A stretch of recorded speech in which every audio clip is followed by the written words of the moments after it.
আসসালামু আলাইকুম। সংবাদে আপনাদের সবাইকে স্বাগত জানাচ্ছি। আমি ফিরোজ তোহা। শুরুতেই সংবাদ শিরোনাম। আন্তর্জাতিক বাংলা সংবাদে আপনাকে স্বাগত। শুরুতেই সংবাদ শিরোনাম, পরে বিস্তারিত। পুরোদমে ইরান, ইসরায়েল, হিজবুল্লাহ যুদ্ধ চলছে।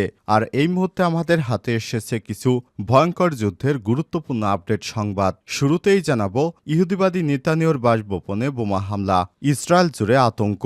ইসরায়েলের প্রধানমন্ত্রী বেঞ্জামিন নেতানিয়াহুর উত্তরাঞ্চলীয় সিজারিয়া এলাকায় অবস্থিত ব্যক্তিগত বাসভবনে দুটি ফ্ল্যাশ বোমা নিক্ষেপ করা হয়েছে। পুলিশ জানায়, নেতানিয়াহুর বাড়ির বাগানে পড়ে দুটি ফ্ল্যাশ বোমা। হামলার পর ওই বাসভবনে আগুন ধরে যায়, তবে কোনো হতাহতের খবর এখনও পাওয়া যায়নি। হামলার সময় নেতানিয়াহু এবং তার পরিবার বাসভবনে ছিলেন না, খবর রয়টার্সের। এরপর জানাবো, অন্ধকারে নিমজ্জিত ইসরায়েলের হাইফা নগরী।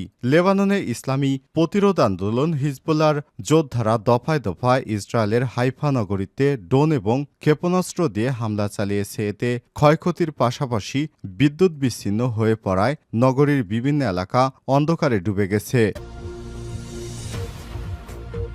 জানাবো, ইসরায়েলে মাত্র একদিনেই ৬৫টি রকেট নিক্ষেপ। লেবানন থেকে ইসরায়েলে একদিনে ৬৫টি রকেট ছোড়া হয়েছে। আজ হিজবুল্লাহ এসব রকেট ছুড়েছে। ইসরায়েলি সামরিক বাহিনী এসব তথ্য জানিয়েছে, খবর আল জাজিরার। একই দিন লেবাননের প্রতিরোধ যোদ্ধা দল হিজবুল্লাহর ছোড়া ড্রোনের আঘাতে উত্তর ইসরায়েলের নাহারিয়া শহরের বিদ্যুৎ সরবরাহ বিঘ্নিত হয়েছে। এদিকে আরও ২ ইসরায়েলি সেনা নিহত।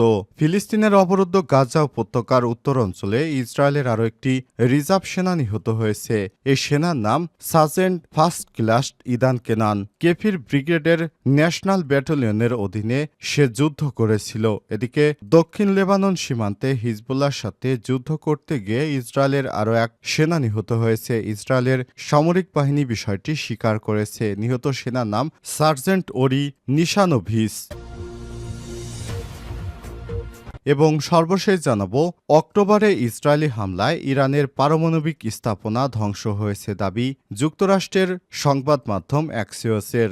গত অক্টোবরে ইরানে বিমান হামলা চালিয়েছে দখলদার ইসরায়েলি বাহিনী। ওই হামলায় দেশটির পারসিন এলাকায় একটি অত্যন্ত গোপন পারমাণবিক অস্ত্র গবেষণা কেন্দ্র ধ্বংস হয়েছে বলে দাবি করেছে মার্কিন সংবাদ মাধ্যম অ্যাক্সিওস। বিষয়টি নিশ্চিত করেছে তিন মার্কিন কর্মকর্তা ও ২ ইসরায়েলি সামরিক কর্মকর্তা। খবর টাইমস অফ ইসরায়েলের। তাদের দাবি, হামলায় ইরানের গত এক বছরে পারমাণবিক অস্ত্র গবেষণা প্রচেষ্টা বড় ধরনের ধাক্কা খেয়েছে। ইরান এই দাবি অস্বীকার করেছে। দেশটির পররাষ্ট্রমন্ত্রী আব্বাস আরাগচি গত সপ্তাহে এক বিবৃতিতে বলেছেন, ইরান বর্তমানে পারমাণবিক অস্ত্র তৈরির লক্ষ্য নিয়ে কাজ করছে না। জাতিসংঘে ইরানের মিশনও এই বিষয়ে মন্তব্য করতে অস্বীকৃতি জানিয়েছে। নাম প্রকাশ না করা সত্ত্বে সূত্রগুলো অ্যাক্সিওসকে জানিয়েছে, ইসরায়েলি হামলায় অন্যতম লক্ষ্য ছিল পারসিন সামরিক কমপ্লেক্সের তেলেগান ২ নামে একটি স্থাপনা। এটি তেহরান থেকে প্রায় ২০ মাইল পূর্বে অবস্থিত। প্রিয় দর্শক, এতক্ষণ শুনছিলেন সংবাদ শিরোনাম, এবারে বিস্তারিত। তবে তার আগে বন্ধুরা, অনুরোধ থাকবে এই সংবাদটিতে একটি লাইক দিন। এই চ্যানেলে আপনি নতুন হয়ে থাকলে আমাদের সংবাদটি দেখতে দেখতে চ্যানেলটি সাবস্ক্রাইব করে রাখুন। কমেন্ট করে বন্ধুরা আপনার মূল্যবান মতামত জানিয়ে দিন। গাজা যুদ্ধে আপনি যদি নিরীহ ফিলিস্তিনিদের ভালোবেসে থাকেন, তাহলে কমেন্টে ইয়েস লিখে বিশ্ববাসীকে জানিয়ে দিন। এবারে বিস্তারিত। নেতানিয়াহুর বাসভবনে বোমা হামলা, ইসরায়েল জুড়ে আতঙ্ক। ইসরায়েলের প্রধানমন্ত্রী বেঞ্জামিন নেতানিয়াহুর উত্তরাঞ্চলীয় সিজারিয়া এলাকায় অবস্থিত ব্যক্তিগত বাসভবনে দুটি ফ্ল্যাশ বোমা নিক্ষেপ করা হয়েছে। পুলিশ জানায়, নেতানিয়াহুর বাড়ির বাগানে পড়ে দুটি ফ্ল্যাশ বোমা। হামলার পর বাসভবনে আগুন ধরে যায়, তবে কোনো হতাহতের খবর এখনও পাওয়া যায়নি। হামলার সময় নেতানিয়াহু এবং তার পরিবার বাসভবনে ছিলেন না, খবর রয়টার্সের। আজ সন্ধ্যায় সিজারিয়ান এলাকায় নেতানিয়াহুর ব্যক্তিগত বাসভবনে বোমা নিক্ষেপ করা হয়। ইসরায়েলি পুলিশের বরাত দিয়ে রয়টার্স জানিয়েছে, হামলার ঘটনায় ইসরায়েলের নিরাপত্তা বাহিনী, শিন বেত ও পুলিশ একযোগে তদন্ত করছে। ইসরায়েলের প্রতিরক্ষা বাহিনীর কার্টোস এই হামলার তীব্র নিন্দা জানিয়েছে। বিষয়টি অত্যন্ত গুরুতর বলে অভিযোগ করেছেন তিনি। প্রতিরক্ষামন্ত্রী এ হামলার ঘটনায় ক্ষোভ প্রকাশ করে বলেন, ইরান এবং তার ছায়া সংগঠনের কাছ থেকে হত্যার হুমকি পেয়েও প্রধানমন্ত্রীকে তার নিজের বাসভবন বাসভবনেও একই ধরনের হুমকি সইতে হবে এটা সম্ভব নয়। তিনি নিরাপত্তা এবং বিচার সংস্থাগুলোকে অবিলম্বে কার্যকর পদক্ষেপ নেওয়ার আহ্বান জানান। নেতানিয়াহুর বাসভবনে এই হামলার ঘটনা সব সীমা লঙ্ঘন হিসেবে আখ্যায়িত করে অপর এক মন্ত্রী ইমামার বেন গভীর বলেছেন, প্রধানমন্ত্রীর বিরুদ্ধে উস্কানি এখন সব সীমা ছাড়িয়ে গেছে। তার বাসায় ফ্ল্যাশ বোমা নিক্ষেপ করা আরও একটি লাল রেখা পার করার সমান। এ হামলার ঘটনায় দেশটির রাজনৈতিক মহলে নিন্দার ঝড় উঠেছে। বিরোধী দলীয় নেতা ইয়ার লাপিদ এবং জাতীয় ঐক্যের চেয়ারম্যান বেনি গ্যান্টোস আইনি ব্যবস্থা গ্রহণের আহ্বান জানিয়েছে। ইসরায়েলের প্রেসিডেন্ট আইজ্যাক হারজোগভ এ হামলার ঘটনায় তীব্র নিন্দা জানিয়েছেন এবং দোষীদের শাস্তি নিশ্চিত করার উপর গুরুত্ব দিয়েছেন। এদিকে বোমা নিক্ষেপের পর এখন পর্যন্ত কোনো পক্ষই হামলার দায় স্বীকার করেনি। তবে ইসরায়েলের উত্তর সীমান্তে অক্টোবর 2023 থেকে লেবাননে হিজবুল্লাহর গোষ্ঠীদের সঙ্গে দেশটির বাহিনীর মাঝে গোলাগুলি চলছে।